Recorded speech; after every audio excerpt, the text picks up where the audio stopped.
There are a lot of special infected in Left 4 Dead 2 that will ruin your day, but none of them, and I mean none, will make you rage quit quite like this little gremlin. The Jockey. Part hyena and part meth head, but all nightmare fuel. Today we're diving into why this cackling pest is one of the most chaotic enemies in Left 4 Dead 2, the twisted theories on how someone even became a jockey, and some fun facts that will make you appreciate this goblin of the apocalypse or hate it even more. If the hunter is all about style and the charger is all about raw power, the jockey is pure chaos. Introduced in Left 4 Dead 2, the jockey's main job is to grab onto a survivor, laugh in their ear, and steer them directly into the worst possible situation. I'm talking fire, spit or acid, the edge of a cliff, anywhere your friends don't want you to be. And the worst part? The laugh. It's like a hyena got into a helium tank. That sound will haunt you. Here's how the jockey works in game. It leaps onto you from close to mid-range, and once it's on your back, you lose almost all control. I say almost because you are able to resist its influence by pressing whichever key it goes in the opposite direction of where the jockey's attempting to take you, but eventually it will win out and drag you where it wants to. Unlike the hunter, the jockey can steer its victim while riding them, dragging them towards hazards or away from their team. The jockey has 325 health on normal difficulty, scaling up to 360 on expert, which means it's just tanky enough to survive while your friends panic. Once mounted, it deals 4 damage per second, and an extra 10 damage per impact when it slams you into obstacles. The jockey isn't a solo threat like a tank, it's absolutely a team player. A jockey dragging you into a spitter's acid or straight into a horde is peak infected teamwork.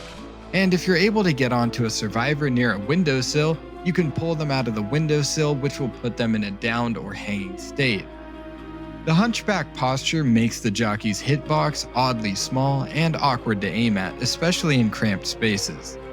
And a fun fact, in versus mode, landing a jockey pounce into environmental hazards is one of the most satisfying moves you can pull off as infected. Unless you're on the receiving end, in which case it's probably best to uninstall the game. The green flu virus doesn't just make zombies, it sculpts them. Every special infected is the result of some twisted interaction between the virus and the human body, but when it comes to the jockey, the mutation feels different. It's like the virus took one look at this poor victim and said, let's make the most annoying creature imaginable. And over the years, fans have developed some disturbingly convincing theories about how someone turns into this. My first theory for the jockey's development includes the broken brain. The first theory is all about catastrophic brain damage. The jockey's uneven gait, constant twitching, and hunched posture point to severe cerebellum damage, the part of the brain that controls coordination and balance. Add spinal deformation and you get that animal-like crouch. The constant laughter? That could be pathological laughter syndrome, a real condition where brain injuries cause uncontrollable laughing fits, even when nothing's funny. The virus may have scrambled the limbic system so badly that the host's last human expression is endless manic giggling.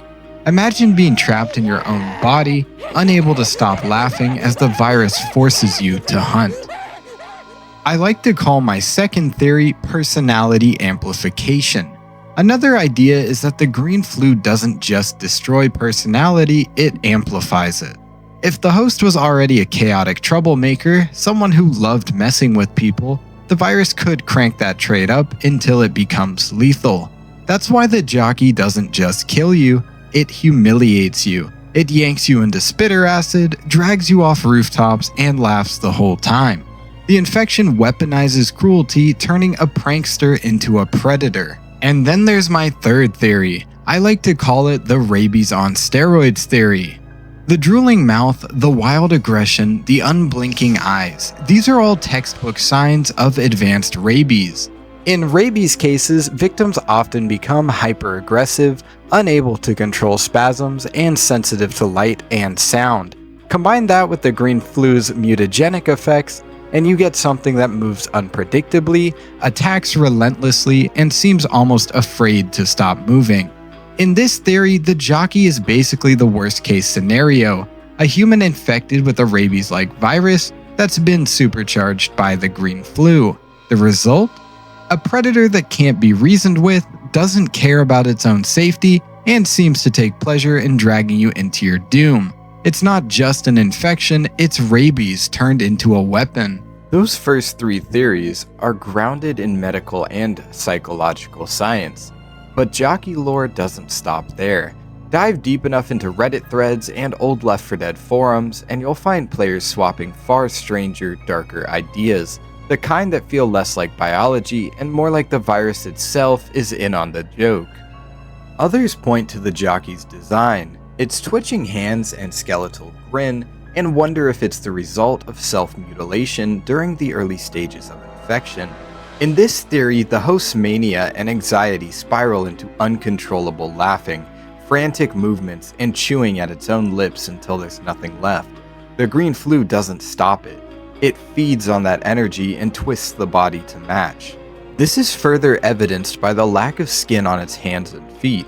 It appears the Jockey ate the skin on its own appendages, perhaps out of self-loathing or in a green flu-driven mental break. The infection doesn't stop the damage, it embraces it, reshaping the host into something that matches its unstable mind. The green flu mutates everyone differently, but it doesn't start from a blank slate. The host's pre-existing health issues could shape the mutation just as much as the virus itself. The Jockey's twisted body and erratic behavior might be the green flu's exaggeration of conditions it already had. Conditions that in our world are real and terrifying. Some of these possible pre-infection conditions could include severe scoliosis or kyphosis. That iconic hunch could be an extreme mutation of spinal curvature disorders. Before infection, the host may have had scoliosis or kyphosis, which the green flu then amplified into a near animalistic crouch. Another condition could have been cerebral palsy. The constant twitching and jerky movements could have roots in a neurological disorder that causes muscle spasms. The infection's muscle degradation would only make coordination worse. Parkinson's disease or Huntington's disease could be another possible pre-infection. Tremors, difficulty with balance, and involuntary movements are symptoms of these real neurological disorders. Add the green flu's neural damage and you get the Jockey's chaotic motion. The Jockey could have also suffered from pathological laughter syndrome, a neurological condition that causes uncontrollable laughing cranked to a disturbing extreme by the green flu.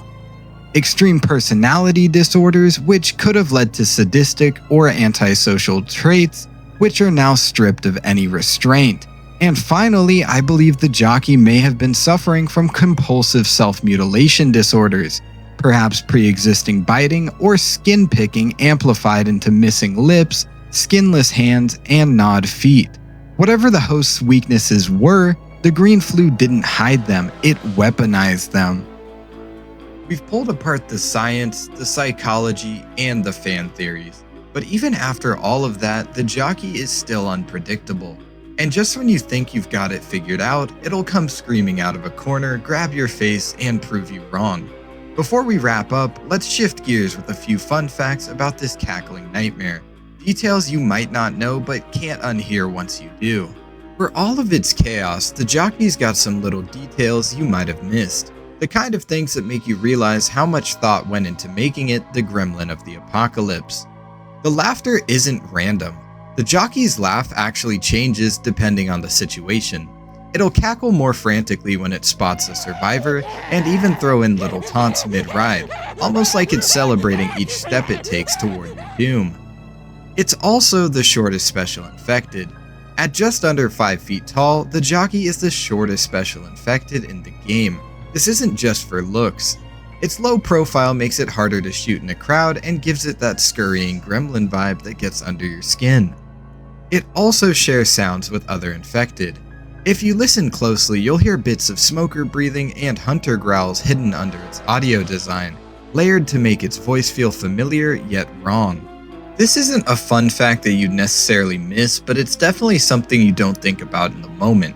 The Jockey's damage adds up a lot faster than you think. 4 damage per second doesn't sound like much until you realize that in just 5 seconds, a Jockey ride can do as much raw HP damage as a Charger Slam, plus the positional nightmare of being dragged into hazards. And lastly, the Jockey wasn't in the original Left 4 Dead.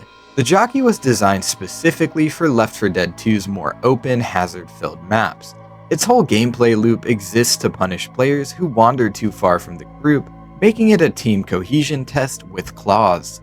So next time you hear that manic cackle in the distance, remember, the Jockey isn't just here to kill you. It's here to make sure you enjoy the ride right up until the end. And that's the Jockey. Part prankster, part predator, and 100% nightmare fuel. Whether you see it as the product of disease, personality gone wrong, or some twisted tactical design, one thing's for sure. It's a master at turning survivor teamwork into chaos. My advice? Stick close to your squad, watch those blind corners, and if you hear laughter that doesn't belong to your friends, aim low, aim fast, and don't let it get the reins. Thanks for watching this deep dive into one of Left 4 Dead 2's most infamous special infected.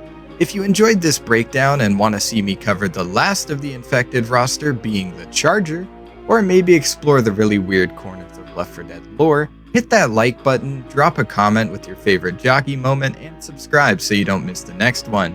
It's been Pain, and remember, in the world of Left 4 Dead, you're always just one bad laugh away from disaster.